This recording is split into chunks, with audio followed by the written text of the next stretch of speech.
They're all saving one, or most of the Hampshire fielders are saving one. Somerset need one run. It's Edwards to Hildreth. He's there and bowls Hildreth, and he gets the run away through the onside, and Somerset have won. They've won the Royal London One Day Cup.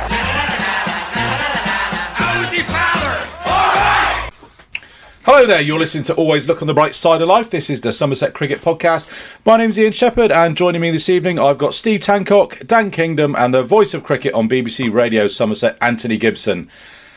And I think the four of us have just about got over the most of Saturday. Steve, you lucky old thing, you weren't there at the ground. So what did you make of 69? As I was just saying to you before we started recording, it was just horrible. And being at a distance was worse. I desperately wanted to be there for a sort of counterintuitive sort of way. And as I tweeted Anthony, you just felt sick, you felt hurt, you felt wounded. It's just horrible, isn't it?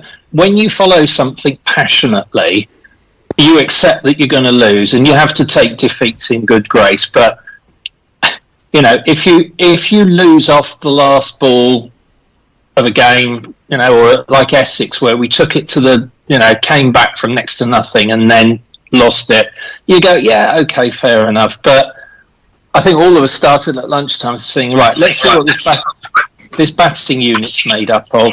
Let's bat through, show what we can do, and maybe put them under pressure on the last day. And I was looking forward to a fourth day, and then by tea time you felt completely crushed. And I actually haven't got over it. Just thinking about coming on and doing this tonight still makes me feel quite sick. It's a real emotional, physical feeling at the moment. It's horrible. Yeah, three of us were there in various different guises on Saturday afternoon. Oh, Dan, it was just...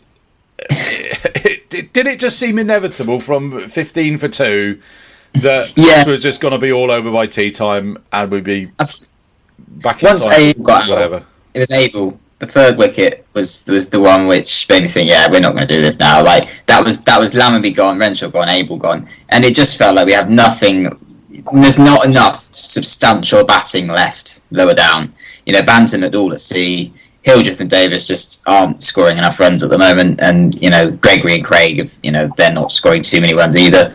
And Hampshire have an extremely good bowling attack, which obviously was part of the reason that we collapsed 69. But a lot of it was bad batting. There were some really poor shots that we played, and we just don't have a way of coping with those top class bowlers at the moment. While the Warwickshire and Gloucestershire wins were very good wins, utterly dominant wins, they were against, in the case of Warwickshire, a attack which was weakened, but also they bowled badly. They were good bowlers who bowled badly, while also being slightly weakened, whereas Gloucestershire's attack was very weakened, and they didn't bowl particularly brilliantly, and obviously we capitalised. But as soon as you come across a world-class attack like Hampshire's, we just absolutely folded. It's funny, because in the first innings we were okay, weren't we? We weren't, we were below par, but we weren't far off it. I think 250 to 300. It was a competitive total on that wicket against that attack, and you would think that we'd sort of match up with their seam bowling attack pretty well. It's a close call as to which attack is the best, but it just went away from us on Saturday. Firstly Barker and who was it? Abbas, and no, with the bat I'm talking about towards the end. Sorry. James Fuller, that's it. Well, yeah. Donald played his part as well. He batted really well again, didn't he? Yeah, so they probably let him get 40 to 50. Certainly 30 to 40 too many.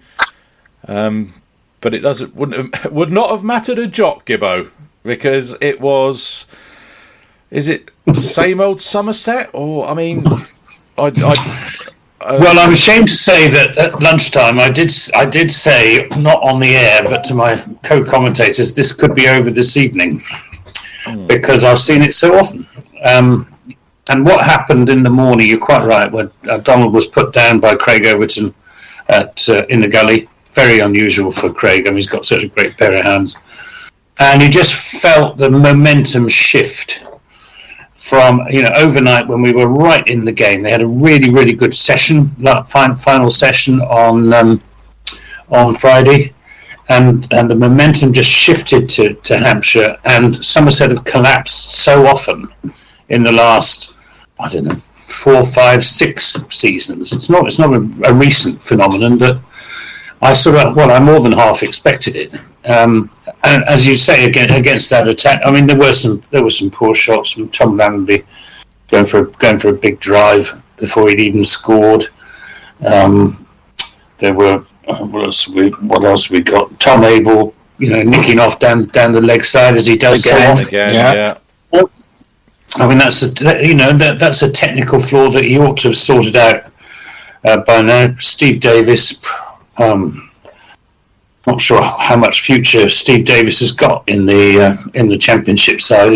In all honesty, ditto James Hildreth. Although Hildy did get a really good one from Barker, nipped back in between bat and pad, but it was all a bit predictable, and it was all very, very depressing. And I think what perhaps depressed me most about it is that nobody really has come up with an explanation as to what is going wrong. Why we have this, one game you're getting 450, the next you're getting nearly 600, and then the one after that you're bowled out for 69. I mean, it's just, what is going on? The Warwickshire didn't bowl very well. Gloucester's bowling attack was weak, so if you like, I know no game of professional cricket is easy, but it was easier to get those runs. It's easier to get a big total when your openers put on 150 or 170 or whatever it was in those last 2 games.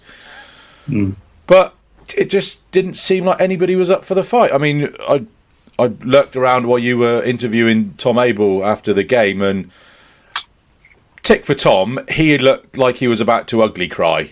He it really looked like it hurt him. I thought he was going to burst into tears at one point. It really did look like it was hurting him, which is what you want to see, because obviously we're all hurting, and we were just shell shocked there. But being such a nice guy that Tom is, he wasn't really able to come out and say we were absolutely terrible, it's shocking. But there were a couple of comments there, him saying he didn't front up with the bat, and there were a couple of other things saying we didn't really lack the commitment, we didn't really have the fight.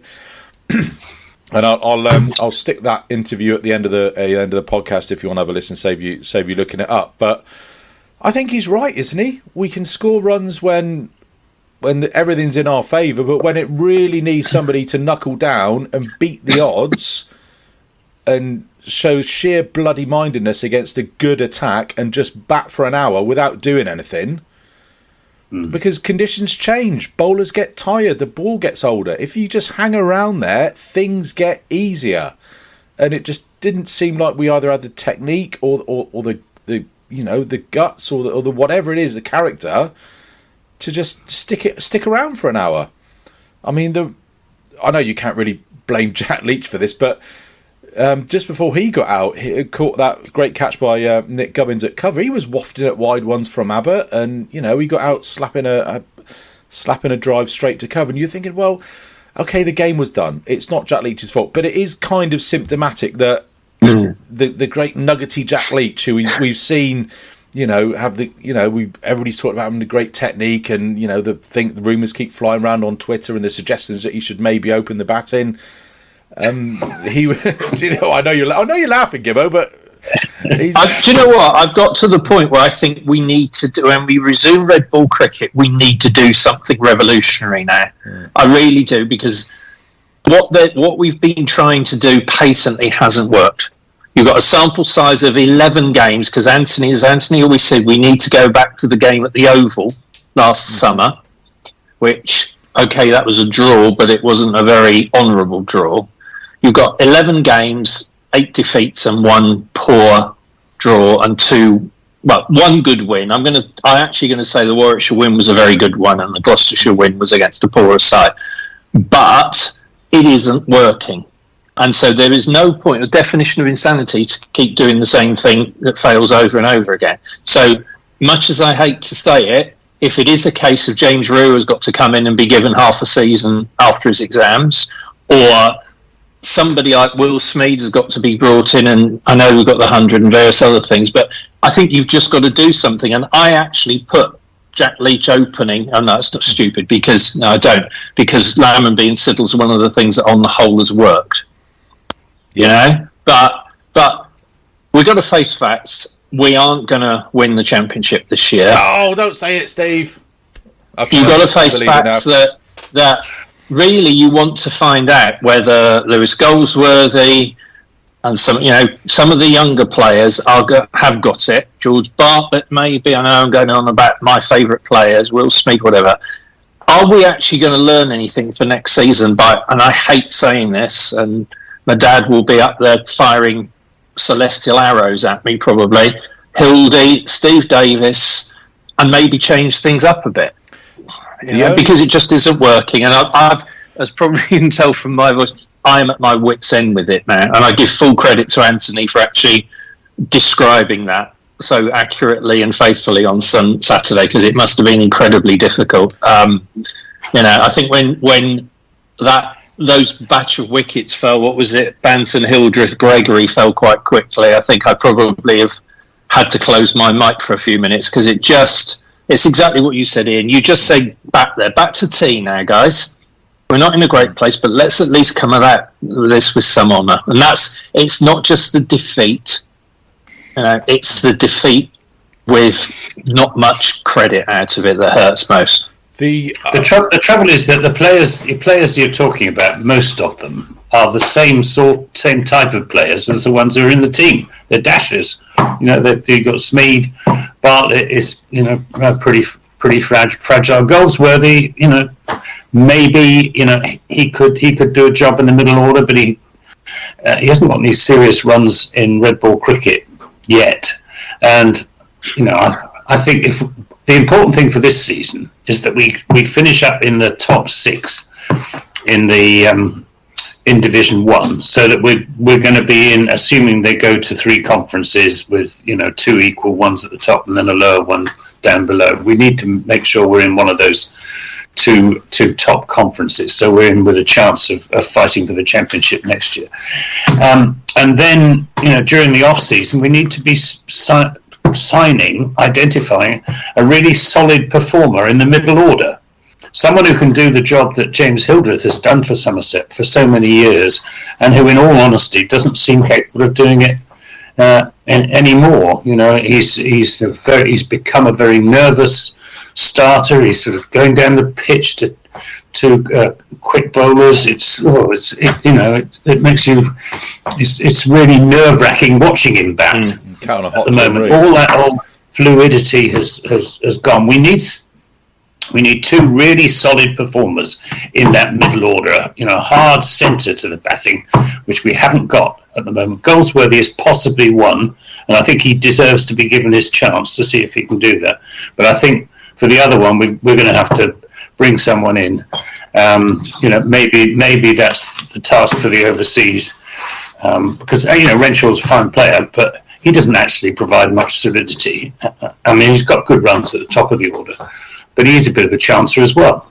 He likes going out after the ball. He got himself out trying to drive on the up through the offside in the first innings. We need someone who's really really going to stick in that middle order and provide a real backbone to the batting. Yeah. So just quickly going back to what you were saying, Steve, about sort of making these wholesale changes, that could be quite dangerous because, as Anthony said, we want to make sure we're finishing in the top 6. So, granted, it's heart-ruling head at the moment, Ian. It's heart-ruling head because, as I said, I just talking to you guys now, I actually viscerally feel the pain and the hurt, and I'm not going to apologise for that because that's what I am. That's who I am. I bleed maroon and black or whatever you want to say. And the 2 things that upset me most are, one, my captain and my team, my captain having to come out and talk to Anthony like that absolutely breaks my heart.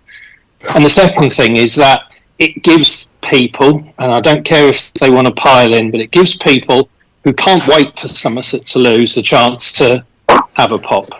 Yeah. And it is dangerous, but I'll counter you with this, Ian. we could carry on with the same side and be in 8th come mid-September. Yeah. And I don't think anyone's going to convince me otherwise at the moment. So I'd rather, do you know what? I'd rather go down but not be where we want to be, having given the youngsters a chance now. Because I know it's second team cricket, but they have been pulling up trees in second team cricket in both formats this season. And I think it's about time we had that, given them an opportunity. Yeah, I don't disagree with that. I just don't think it's necessarily going to solve the problem that we've got.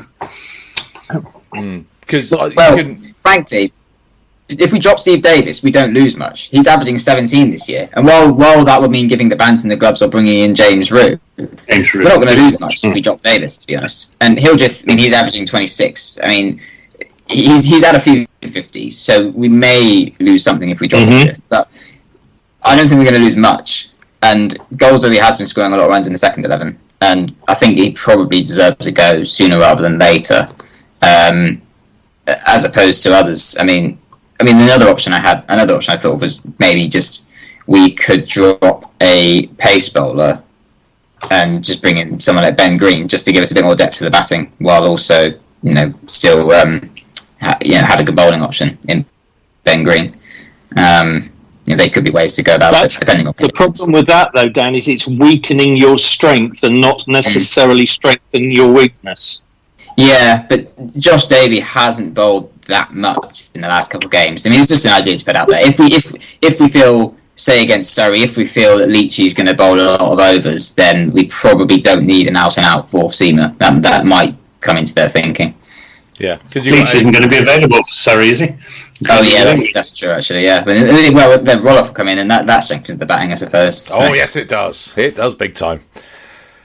And that brings in calm and bat time and all those things that we were saying we want in the middle order, wouldn't it, for bring Roloff in?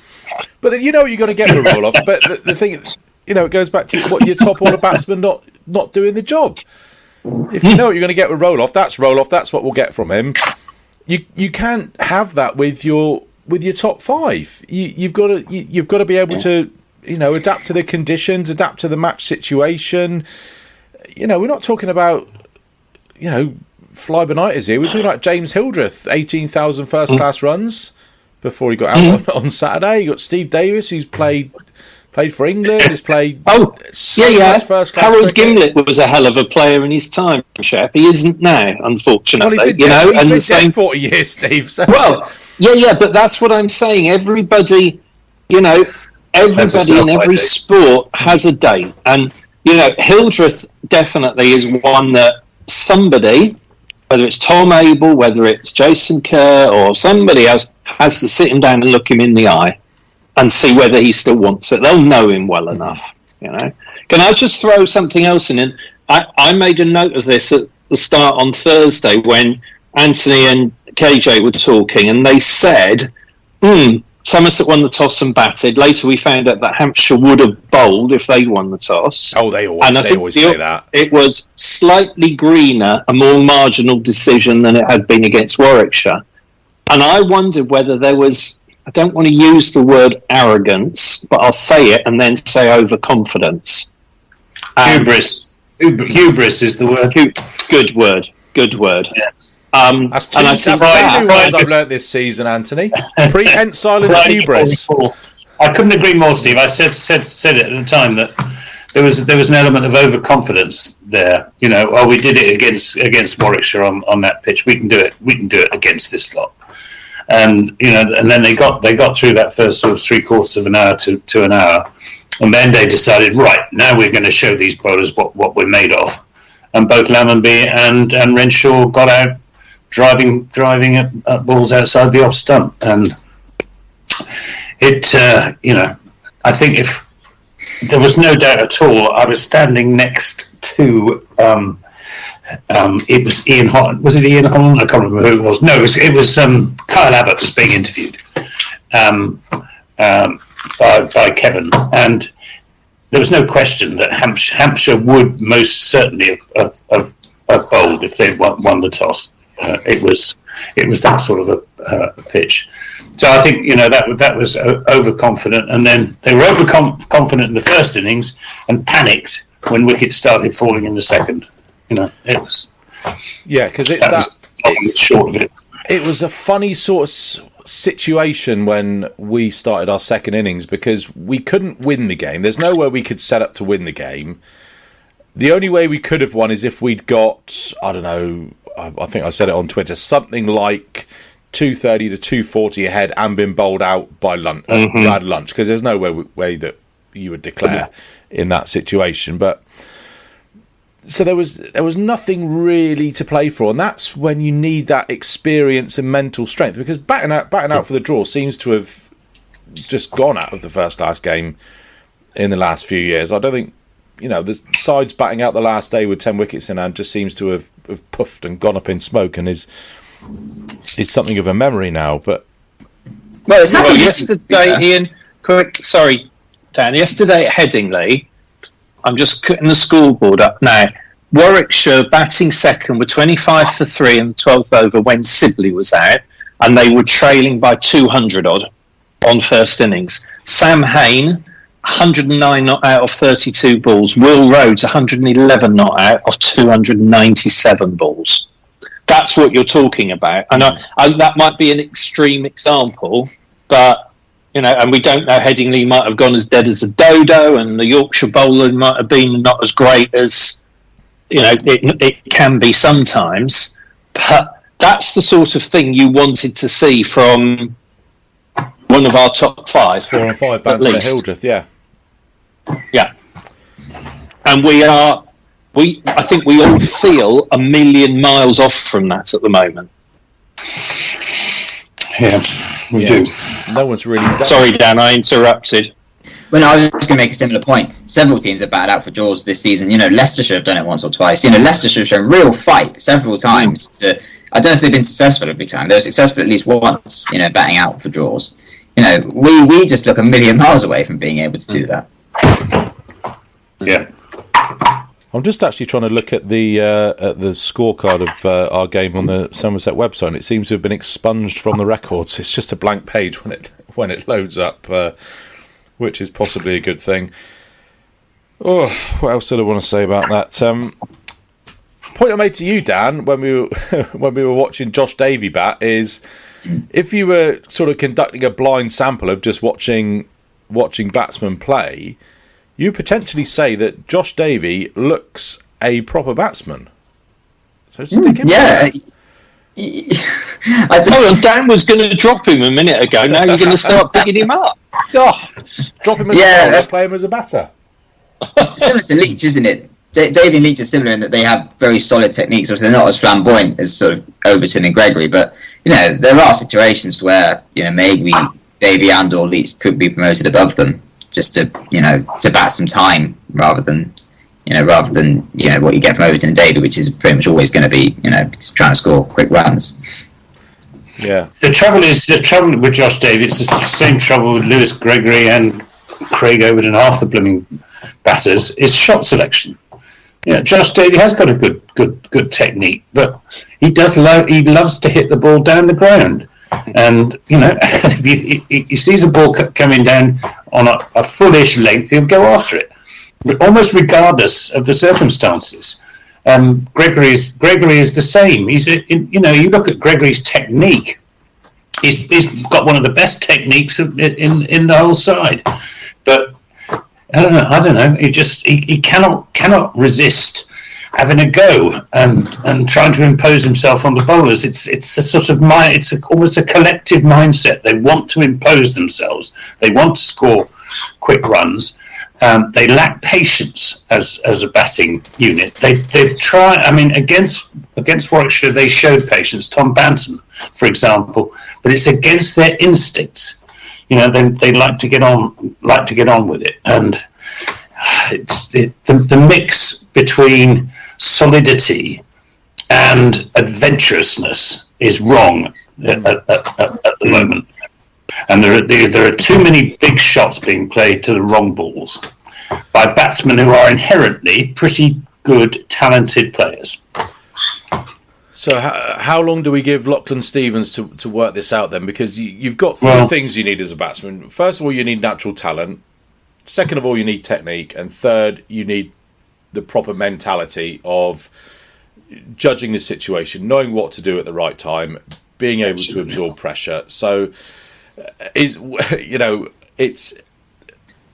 batting coach can't really give you the raw talent, but he can certainly give you the technique and advise you on how to get into the best mental state for batting. And as you say, some of the shot selection, particularly Lammonby, that sort of big booming drive to that one on off stump was just not quite there. I mean, I was thinking about Viv Richards today, and he was obviously had quite, he was very confident, almost arrogance, but you could bet your bottom dollar in that situation he would have had the nous to read what was going on, read the match situation, recognise that, okay, this is a very good bowling attack. Okay, Viv probably would have dealt with them anyway, but let's imagine a hypothetical bowling attack which could have the best of Viv Richards should one ever have existed. But he would have recognised that, okay, the way that I'm going to impose myself, the way that I'm going to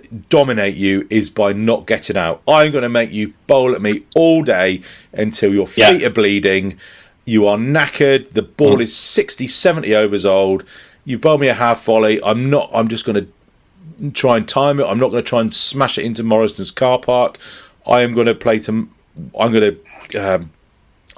going to let you get me out. I'm not going to get myself out. If you want to get me out, you're going to have to bowl a hell of a good ball because I am booked in here until 6 o'clock tonight. Thank you very much. And he didn't play many innings like that, though. No, but you know what I mean. These great players, they have an ego, and they say, "I'm not getting out to you. I'm not going to have Richards, I don't know, caught Tank." I remember he loved to dominate. He loved to bully bowlers, but he had. I remember a game against Warwickshire where Malcolm Marshall was absolutely in his pomp, and he got Rosal Denning out early, and Viv marched out, and he worked Viv over for 20 minutes, half an hour. And at the end of the half an hour, Viv was still there, and Malcolm Marshall had bowled his spell. And gradually he eased his way in, and then by the time Marshall came back on, he was 50 or 60 and flowing. And it was like in my world of an accountant, he'd made the investment. Now he was making the withdrawal on that investment. And even Viv, I know what Anthony said, because we all remember the big dominant innings, but there were plenty of hard-earned 40s, 50s on really tough wickets. I remember him batting at Western once. On the first day of a festival game, and it was horrendous. I think it was Surrey, and it was Sylvester Clarke and Jackman and all that lot, exactly the same. And I could spend time on Cricket Archive and go back and find a few of those games. But when it was tough, he would do it. And if you've got the technique, you have got to have the mental discipline to bat the time, and then the rewards will come. Yes, you're going to get a good ball now and again, but the whole point, and again, I'm someone who wasn't that much of a batsman, and anyone who knows my club cricket will laugh at I even credit myself for being that much of a batsman. But if you are a quality batsman, you know that you have got to make the bowler bowl into your strong areas, and you're not going to. Trez is a great example, isn't he? How he used to do that. Somehow you would find he'd be there at lunchtime, and then in the afternoon, all of a sudden, people would be bowling into his areas. And it happens, because, as you say, bowlers get tired. And there's, to go back to your original question, Lachlan Stevens was probably told when he was coming over, we've been doing all this work in the nets. We've been told they've been batting 3-4 hours and all of that. I bet he's saying I'd like to see the videos of that now, because I frankly don't believe it. Yeah, you get out in the net. Yeah, what happens when you play a bad shot or you get out in that net? Are you having to do 20 laps of the ground with a backpack that weighs 20 laps in your shorts and t-shirt in December, it's that sort carrying a rucksack weighing 50, 60 kilos, something like that, because you cannot replicate what goes on the nets, and it's just a mentality thing. It's just, is it pride, it's bloody mindedness, whatever you want to call it. It just wasn't there on Saturday. And it wasn't. Let's be honest, it wasn't there in the Warwickshire and Gloucester games because we didn't really need it to be there. Because those were, let's be honest, fairly easy runs. But you feel with the bowling attack that and I know it's a different thing, but Steve Kirby's comment a couple of games ago, the opposition are going to have partnerships and you've got to accept that. But the bowling attack just keeps coming. And, that run on Friday evening, even when it got to, 100 and odd, 140 odd for 4, and then Gregory comes on and gets Dawson at the end. They didn't relent when Siddle and Craig came out of the attack.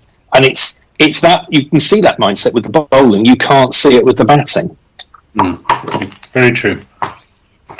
You're quite right. Steve Kirby said to me, it's all about patience. And they showed patience with the ball, and they didn't show the same degree of patience with the bat in either innings.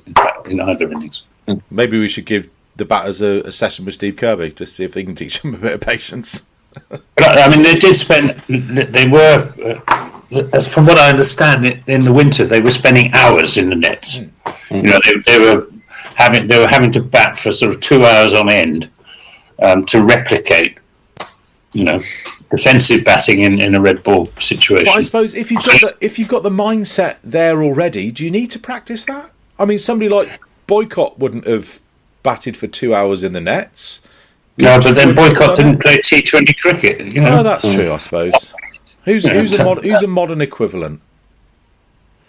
Jake Libby. 31 minutes Jake before Libby watch. Steve has mentioned Jake Libby. Well, Tom Lammonby a couple of years ago up at Worcester. Yeah, he did it then.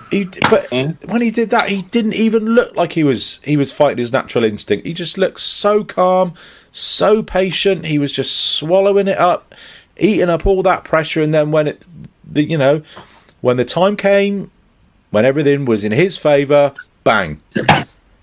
Went from 50 to 100 in 30 balls or whatever it was. So it's there. So I don't know where it's gone. Anyway, anything more on the? Shall we talk about the Blast? Oh no, let's do another 2 hours on Blast Hampshire teams, because that's always the most fun we have when we have to pick a team. Just one last thing about the Hampshire game, Anthony. I had to leave a little bit early to get back because my wife goes to Aquafit on a Thursday night, and as I put you on in the radio, you were talking about guess what you and Kevin James were talking about on Thursday night? About how many homegrown players have you got? Exactly. So one of two things has happened there. Either you've been talking about it all day, well, if that's the case, I can't believe it's taken you till 6 o'clock to bring up that particular topic of conversation. But yes, it did brighten up my we managed to get dragons and wyverns in there as well. So all the usual hockey horses were ridden. Oh yes. Oh, the result of that. Can I just say for the record, that will be Kevin James, who was born in Lambeth, that well-known suburb of Southampton. Well, he did play for Middlesex first of all. He did. Yes. He did say on air that the only reason he left Middlesex was that he wasn't good enough. They got, they sacked him basically. That's why he went to Hampshire. Otherwise, he'd have carried on playing for Middlesex. But it's quite true. None of the Hampshire side had been born in Hampshire, but then only 2 of ours had been born in Somerset. So, Yeah, but you count Devon and Cornwall and the left half. Well, I know. Hampshire have the right half of Dorset. They say they can count Sussex and Dorset and Wiltshire. They have the east half of Dorset. We've got the west half. Yeah, Kevin James plays a good part in Simon Hughes's book. A lot of hardjacker. He's gets a good few column inches in there. Anything else about the Hampshire travesty then? No, move on. Let's move on. I was going to make one point. I think it's a relevant point. It's a relevant point. I tweeted about it. Our record in first-class cricket at Taunton, 2018 to 2020, was 17 matches, 12 wins, 1 tie, 4 draws, no losses. Taunton was an absolute fortress during that period.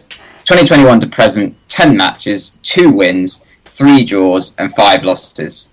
But for whatever reason, we are just not the team we were at Taunton. What is the fundamental change to Taunton during that time? What has changed? I don't think Hyderabad is that big a factor. The peak of Hyderabad was 2016 and 2017. 2018 onwards, the balance shifted a bit more towards C. The last week of September 2019 was peak Hyderabad. Well, okay, yeah, but in terms of the number of wickets to spin in each season, it peaked in 2016 and 17. What was the average degrees of spin in those seasons then, Dan? I was talking about the number of wickets. Oh, okay, all right then. The peak of that was 16 and 17. 2018 onwards, we won a lot of matches just through sheer force of our seam bowling attack and our batting scoring enough runs. The batting now isn't scoring the level of runs that it did back then. The batting wasn't perfect at that point in time, but it did enough. It did enough, and it was better at home than it was away. Well, we were bailed out time and time again by the bowlers with the bat, by the lower order. And that is a factor. Yeah. So we need to make Taunton a fortress again as soon as we can, because that was how we. Yeah, that was the basis of our success between 2018 and 2020. I think, Dan, the correlation is that when Anthony was in a decent commentary, and I can say this, that he can't, when he was in a decent commentary position and not a backward point, we were very successful. And now he's been moved to the extremities, then that's the reason. So I think the first thing we need to do is get him back up behind the bowler's arm. I did a bit on Saturday. It's a great view from up there. You can literally You can see it. Got a lovely view of the Quantox as well. Oh, it's beautiful. I can't see a single square inch of the bloody Quantox. You want to get a bus driver mirror just in that top left corner so you can contact watch. Couldn't they just crane that cabin up and stick it on the Thatcher's terrace or on top of, or just perch it on top of the on top of the Tres Pavilion? Oh, right. Vitality Blast starts in 2 days' time. In precisely 48 hours, we'll be well into our first game, which is a repeat of last year's final. We're taking on the... are they still the Kent Spitfires? Yep, they are. Yep. That's down at Canterbury. So, hopefully, we will repeat our form of last year in the Blast and possibly even go one better. Is Riley Russo here yet? Well, I presume so. I presume he is. I mean, he's been signed for the Blast. It'd be strange if he wasn't around for the first game. Yeah, there's normally like a big photo shoot and a social media splurge when we get a new player, but he tweeted on Thursday, "I'm leaving on a jet plane." All right. Did it say to Heathrow to then get the train down to get as far away from Taunton as possible after? No. So I assume he was at Taunton. He was around at the weekend, I would guess. I'm trying to think now. Well, I'm not sure. I'll say I didn't see him. Obviously, I wasn't particularly looking out for him. He didn't see you either because he didn't tweet that he'd seen you, Shep. So. No, he didn't. No. Well, he wouldn't see me. I was up in that commentary box. Great view up there, by the way. Well, so we hope Riley Russo hasn't got lost in transit somewhere and is kicking his heels at Heathrow, having lost his passport or whatever. But presumably Riley Russo will be here for the Blast. So I've done my team. I hope you've all done yours. I've got my 12 for Canterbury on Wednesday. You only got 12? I've only got 12, yeah. And then you're going to go... Is Renshaw going to be available for Canterbury? Or when does he go off to... Renshaw's not signed to the Blast, is he? So I don't think... Is he not? So he's out of the reckoning? Yeah, at the moment, yeah. Until we hear otherwise, I think he's out of the reckoning for the Blast, yeah. Okay, I assumed that, and that's fine, yeah. So I'm going Banton, Smead, Abel, Russo, Lammonby, Gregory at 6, Roloff at 7, Craig at 8, Pete Siddle at 9, Jack Brooks 10, Max Wall at 11, and Josh Davey makes up my 12. Coming in for Max Waller or possibly Roloff if the pitch does or does not demand it. I don't think Craig's not going to be available, is he? I think he's away with England. They go Sunday, don't they? Yeah, yeah, correct. But I think, aren't they having a sort of get-to-get pre-series No, together? I think they're meeting Sunday because Stuart Broad wants to go to watch Nottingham Forest in the playoffs.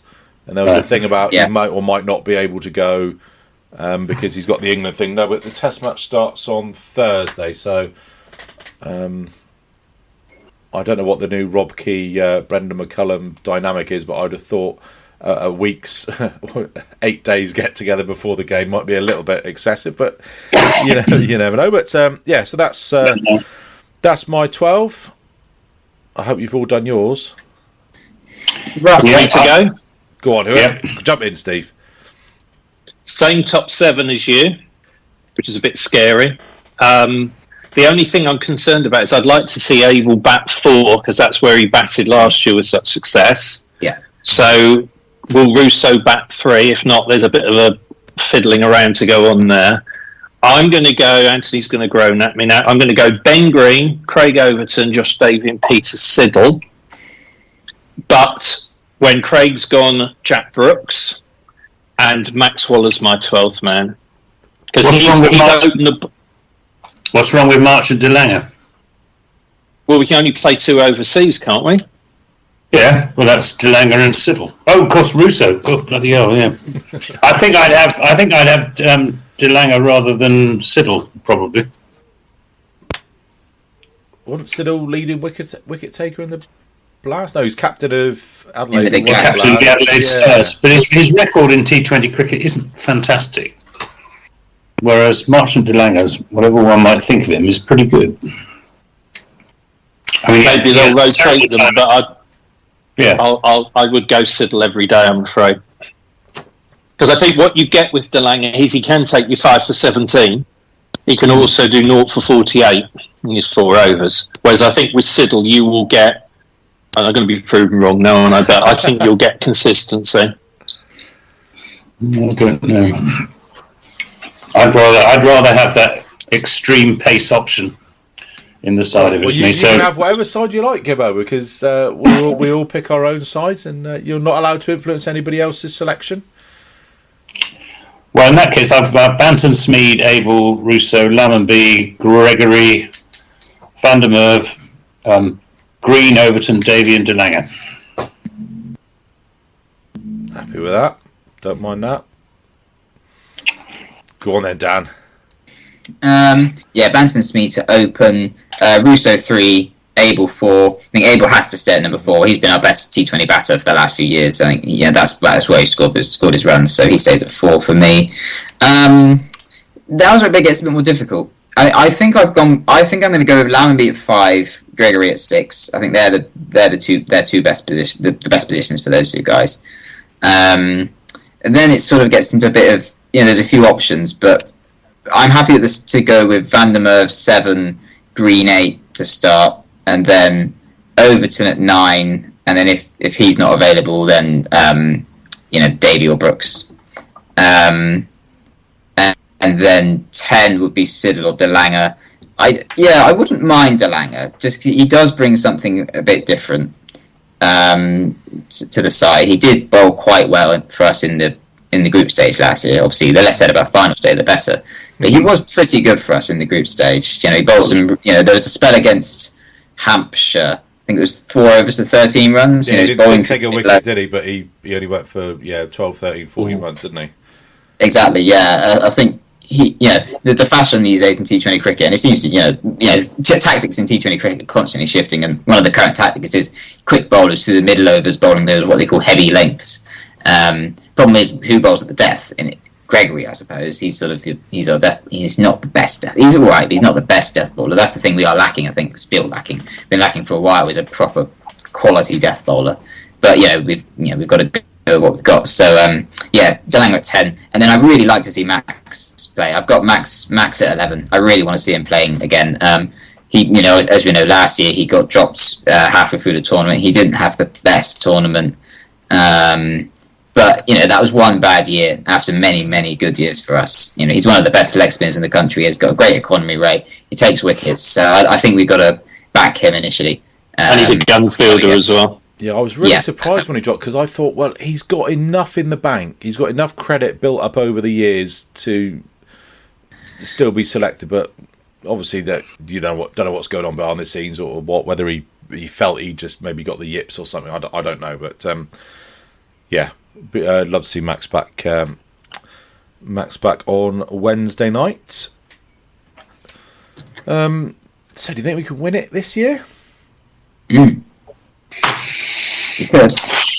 There are a lot of good teams there, as always. You know, Surrey looks strong, Lancashire looks strong, Warwickshire look very strong.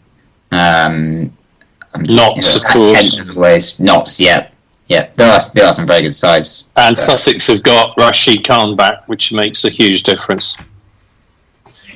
Kent are pretty useful too. Yeah. Don't bite, Steve. Don't bite. He's staring daggers down the camera lens. Oh, yeah. I mean, the thing with T20... I'm surprised Anthony didn't say the Gloucesters at that point, but hey. Well, they can never be ruled out. The thing about T20 sides is every side up and down the country, all 18 teams have got sides containing 2 or 3 players that, if they come off, will win you a game. And that's just the nature of T20 cricket. And what we did in the quarter-final when the greatest player in the world got Liam Livingstone out when he looked like he was going to smash 150. It's getting those players out at those big moments in games and just not letting them get away from you.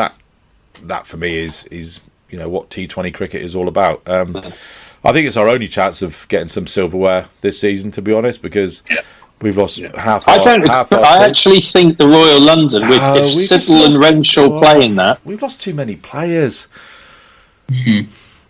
What have you lost? No, I don't agree. I still think we've got a very good second string, and with the experience of Siddle and Renshaw, we could be there or thereabouts in that. It's another one, isn't it? Like with the Blast, what's your ambition at the start? You just want to get to the knockout phase, and then obviously it'd be nice to be home in the knockout phase, but that's all you've got to play for. That's what you play for, and then you take it from there. And you could end up winning the group, and Notts have had a bit of bad luck, and you get them home. It is a bit like that, and I think it's going to be very competitive, though. I don't think we're going to see in the south. I don't think we're going to see 4 teams clearing away. Whereas in the north, I'd sort of envisage, what Dan's already said: Warwickshire, Notts, Lancashire. You could probably get a pretty short odds at the bookies that those 3 will qualify for the quarterfinals. In the south, I think it's much less clear. Yeah. Could be. It was an all-South finals day last year, wasn't it? It was us, Hampshire, Kent. It was Kent. Hampshire. Hampshire, you said, yeah. Sussex, Kent, us and Hampshire. Yeah. So the players we lose to the bloody 100 for the One Day Cup: Rolf van der Merwe, Marchant de Lange, Jack Leach, Lewis Gregory, Tom Abel, Craig Overton, Tom Banton, Tom Lammonby, and Will Smead. We're not sure if Max Waller is contracted for the 50 over. He'd be an asset in that tournament, but I think what have we lost there? That's 9 players from our first choice lineup there, so it's going to be difficult, but who knows? Right. So you done it Canterbury on Wednesday, Anthony? I certainly am. Good stuff. Let's hope the weather's a bit. Yeah. Was it last year? It was plain. It was misty. It was fog. Yeah. It was misty. Anton and Conway in the fog, wasn't it? Yeah. Oh, it was great. Absolutely fantastic. First time we've beaten them there since. Well, the first time we've beaten them, I never seen Somerset beat Kent in a T20 at Canterbury, because the last time we beat them it was at Tunbridge Wells. Back your man, Roloff. I was there that day. Whenever it was, 2011. Yeah, 2011. Yeah, him and Marcus put on. God knows how many. Ian Banger. Yeah. Right. Yeah. I had a few points. Sorry, Anthony, you go on while I just. I was just going to say it's going to be it'll be a tough game, and let's hope our young batters come off, and Russo shows. Interesting what Kevin James said to me about Riley Russo. He's sort of shit or bust player, basically. If he'll win you a couple of games, win you a game or 2 on his own, but don't expect him to be consistent. I think was opposite of a Devon Conway, who's incredibly consisent in his approach. Yeah. We could do with someone like Devon Conway in both the red ball and the white ball teams, couldn't we? I mean, he'd be perfect at the top of the order. That's the solution. Get Conway and Bubba Azam to play from the rest of the season in the championship, as well as Renshaw and Siddle. So that'd be nice. Dan, can you do an email please. Yeah, go on, Dan, get the email going as well. 4 spares per team, please. Yeah, and can you get the batsman to show some a bit more fight as well? Right, what have we got on Twitter then? Oh, that clip from Faulty Towers where the Major walks up and says, Hampshire won. Oh, did it? Yes. Thanks for tweeting us that, Andy. Okay, first question was from David Wyatt. Do you agree we should now be focusing on no higher than 6th place? Well, I don't think you can focus on getting no higher than 6th. I think you've just got to get as much as you can, David, and try and finish as high as we can. In case, well, he does make the point that in case we go to the 3 6s. So yeah, we definitely need to finish in the top 6. And then a question about the pitch preparation for Surrey. Should we not be preparing a road for the Surrey game, potentially get a draw, as we will have Renshaw, Overton and Leach absent? So Renshaw will be on that Australia A tour, we think, and Overton and Leach will be with England. I expect it'll be a similar pitch to the one for Warwickshire and Hampshire. That seems to be what they're aiming at, leaving plenty of grass on, getting bit of carry for the quicker bowlers, bit of seam movement, ball coming onto the bat for the stroke makers. Yeah, and we need to win. We need to win cricket matches. I don't think we can afford to settle for draws from now on. I don't think we should settle for draws. We're better than that. We should be in the Were top you there 3 or 4. Saturday, Anthony? We are capable of being better Was there than whitewash that. up on your commentary cabin window? But we've had this sort of fragile top order batting has been a feature for 5 or 6 years, and it hasn't stopped us becoming second. However many times it comes second in the last. But maybe if it wasn't there, we might have come first. Well, we might. Who knows? Absolutely, we would have done it. That's we a very wouldn't good have point. folded against Hampshire at the Aegeus Bowl. Yeah. Back in September 2019, and we'd have wrapped up the championship then, and we wouldn't have needed to beat Essex in the last game. David goes on there. Whilst we mainly lost because of our abject batting, but definitely lost because of our abject batting in the second innings, I feel we set ourselves up with 2 mistakes. 1, the pitch was not the Warwickshire one you guys wanted, and 2, seamer friendly, given Hampshire's strength in that department, and 2, having won the toss, we should have batted. I presume David means we should have bowled.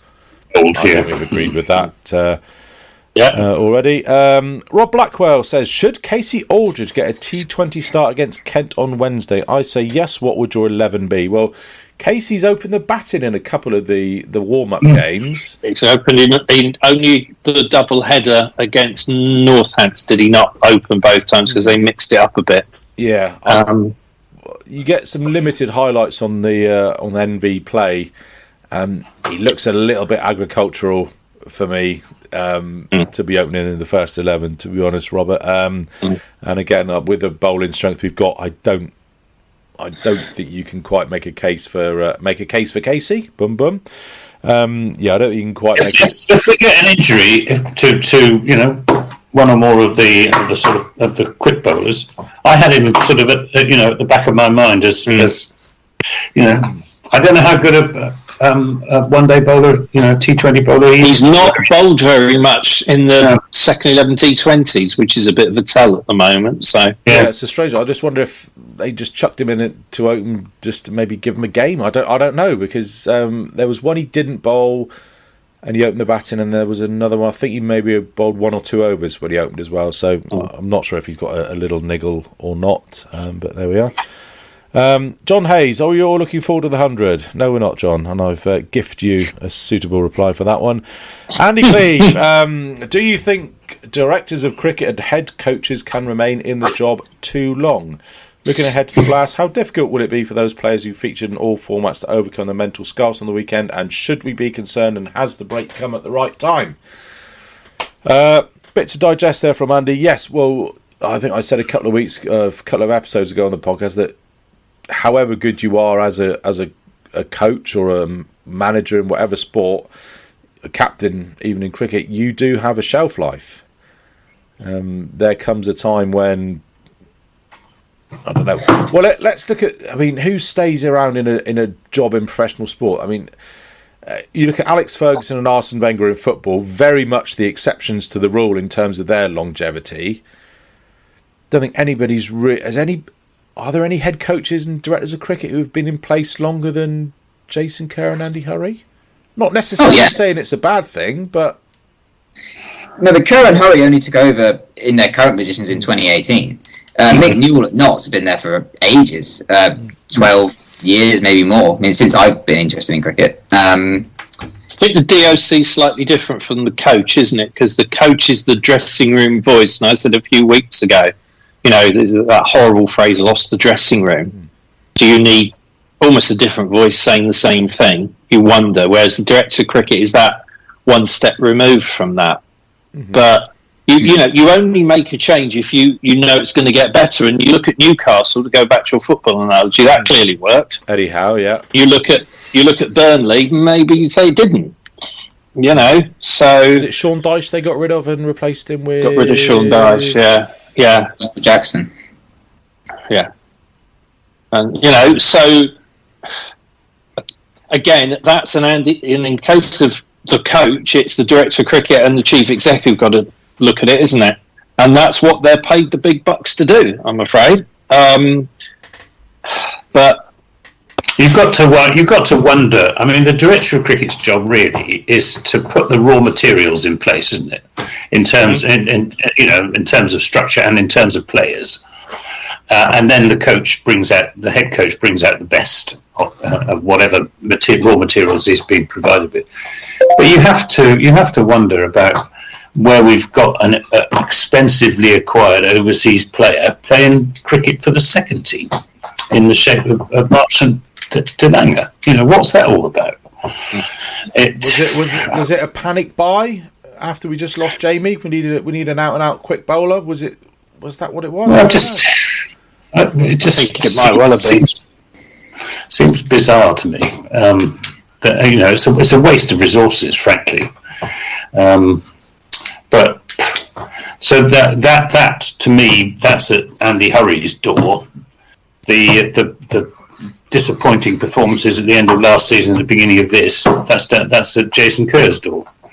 And somebody remarked to me on Twitter that if Somerset was a football club, neither Andy Hurry nor Jason Kerr would have kept their jobs. I'm not sure that's necessarily true, but the same thought had occurred to me, in that if Somerset can continue consistently to underperform to the extent that they have done, you've got to start asking questions about the coaching and the management and the assembling of the team and all the rest of it. Yeah. So this isn't a knee-jerk overreaction to Saturday. Do you know what I mean? If we'd have been consistently scoring 300, 400, 500 over the last 4 or 5 years, and all of a sudden we were bowled out for 69, you say, Christ, what happened there? Everybody had a collective bad day. But everybody's had a collective bad days on quite a few occasions for the last sort of 2-3 years or so. That was a point that actually I meant to make earlier and I forgot, is we either all score runs, everything's fine, or when the wheels come off for one bat, it comes off for all of them.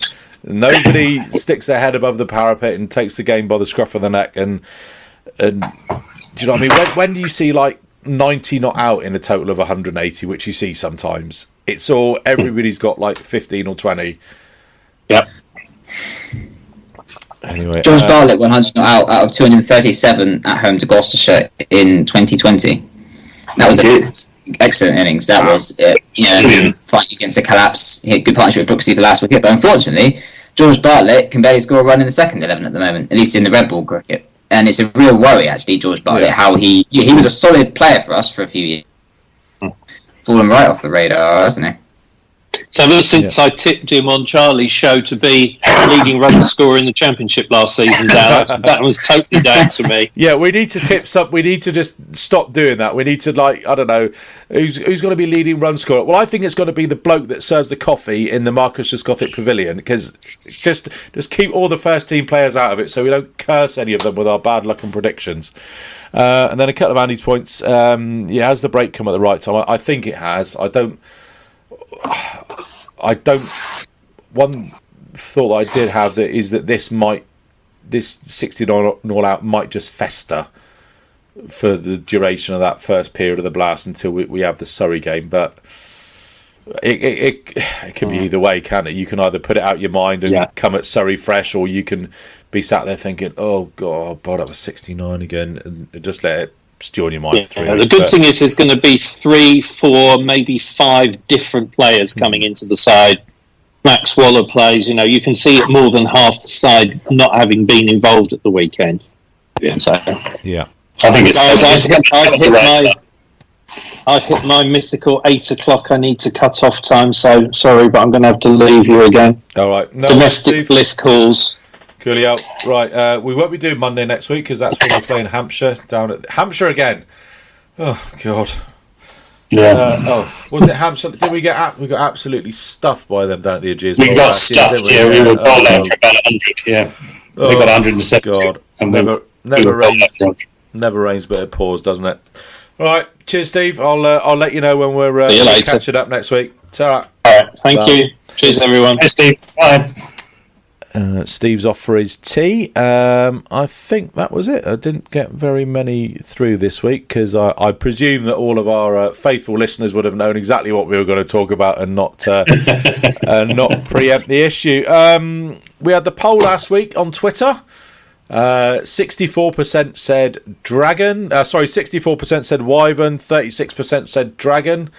I think a lot of those votes came in before the likes of me and you and Charlie Taylor and Mike Unwin had just put through a diatribe of no, it's a Dragon because. So the informed voices said Dragon, and the uninformed, who got so used to the club calling it a Wyvern incorrectly for the last probably 20 years, were the ones that said Wyvern. I did bump into Ben. He was quite. Had quite a cheeky look on his face when I sort of brought that up with him, and when we talked about that. But apparently that poll is legally binding, according to Ben. Well, it might be legally binding until somebody brings it up as a motion at the AGM. Well, I think that the argument is settled anyway by the photograph that Mike Unwin posted of the origins of the Wyverns. Absolutely, the Somerset Wyverns, the old supporters club, with their logo, which is a Wyvern. I don't know. I was being a bit mischievous when I said I'd bring it up at the AGM. That's I think that's next week, a couple of weeks' time. The AGM, though, isn't it? It's certainly in June. I'm not sure exactly which day, and I'm not sure exactly when proposals have to be tabled by. But it might have to wait for next year now. But. It is a source of enjoyment to have this little back and forth with the club about their incorrect designation of the mythical animal that graces the players' chests. Right, hours flown by, guys. I don't think I've got anything else. Western Storm, Dan. Sorry, we need to bring them in earlier because it always sounds a bit of an afterthought, which is really unfair to Sophie and the team. But there was a bit of a thrilling finish. Was it the South East Stars? No, so this was away to Sunrisers, last Wednesday. Yeah, Sunrisers got 160 for 5 batting first, which was competitive. Storm were 29 for 3, but they sort of just kept themselves in the chase throughout, really. Even when Heather Knight got out, Nat Rafe hit 27 off 16, Katie George hit 34 off 23, Alex Griffiths had 25 off 13, and she was the hero at the end. Her and on debut, Sophia Smale, with their last wicket partnership of 20 to haul them over the line. I think they needed 15 or so off the last over, and Griffiths hit a 6 first ball, and it came down to 3 off the final ball, and they were helped by a wild throw from Maddie Villiers. She was absolutely distraught after that. I would have been. I don't blame her. So and she has a reputation for being one of the best fielders around as well. She's shown it on the international stage, so she was absolutely distraught. Sunrisers, obviously, Sunrisers have only won one match in their history since 2020 when they were formed.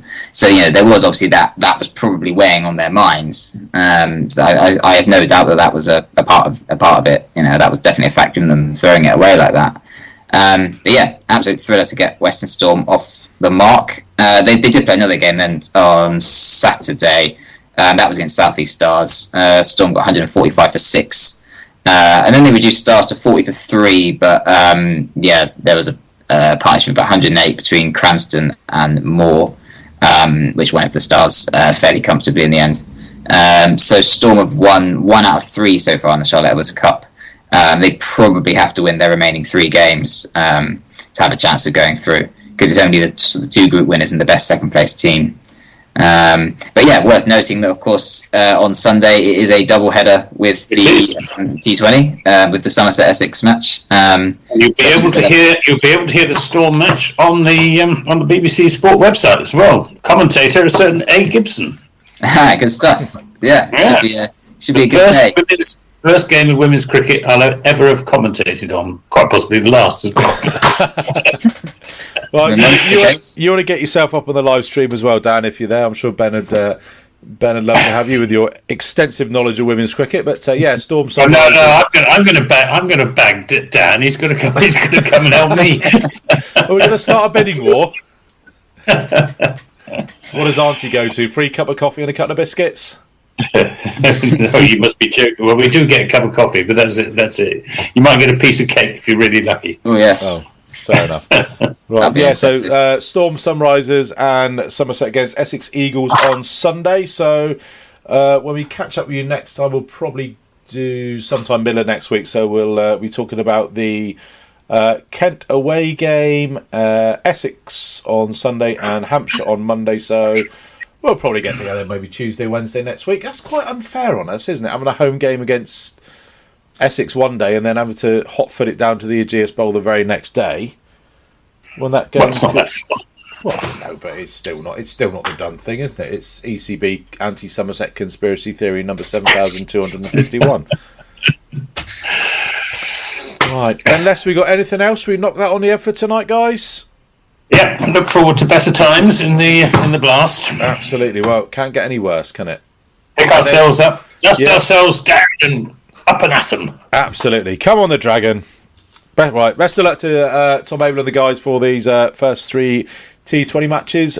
We'll catch up with you next week. But for Steve, Dan, and Anthony, we will catch you next time. And thanks very much for listening. Oh, and hang around for that Tom Abel interview, which is coming up right now. Thumping innings victories, and then this afternoon. How do you explain it? I'm not really sure there is an explanation.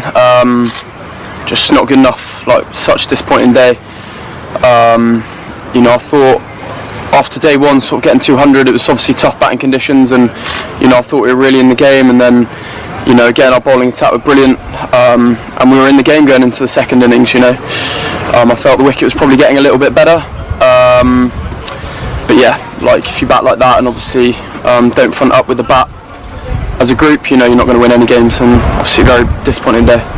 How much was that second innings performance down to good bowling, and how much to bad batting? We know what we're getting when we come up against this Hampshire attack. Their quality, they don't give you anything. They're always at you, always asking questions, and as I say, we fronted up in the first innings, and I thought, showed a bit of character to sort of fight through it, and we got to a competitive total, I think, on that wicket, and we had to reapply ourselves, and obviously we didn't do that, and we just so we didn't start well, and we didn't manage to arrest that momentum. One fell after the other, and we didn't sort of absorb that pressure and fight through it, and that's particularly disappointing. How much was down to the pitch and possibly down to the new batch of balls as well, which certainly in the second innings did seem to swing more than we've seen in most games so far this season? Potentially, maybe there was a little bit more swing with these batch of balls, but we're not going to make excuses for ourselves. It was really poor. We'll be looking at ourselves first and foremost. We can't blame conditions, we can't blame the ball, we can't look at anything else other than ourselves. As I say, there was a bit in it sort of right throughout the game, but that's no excuse, and you've got to find a way. We've got to find a way to get through those periods, and I think that's what we've done in other games, but it was obviously pretty relentless in terms of their attack, always asking questions, but you've got to earn the right to score runs later in the day, but we didn't do that. That's the last of the first series of county championship games. You've got a a short break now, and then the T20 starts on Wednesday down at Canterbury, and then the next championship game here against Surrey at second week in June.